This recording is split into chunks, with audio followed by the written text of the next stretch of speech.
Hello and welcome back. This video tutorial will teach you how to protect your pages.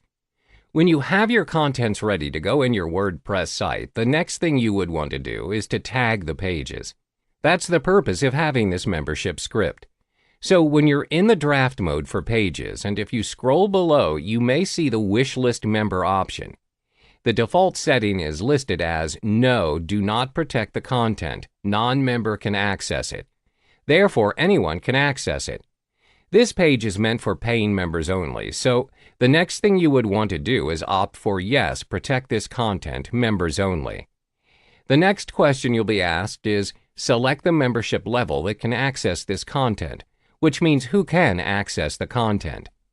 Therefore, if you have only one membership level, then opting for Charter will make sense.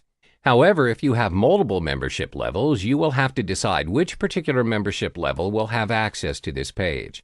That's all there is to it. Frankly speaking, you do not have to change your settings, but if you're looking for something more advanced, you can consider enhancing your options further. Once you've updated your page, it'll be protected and no non-members can view this page.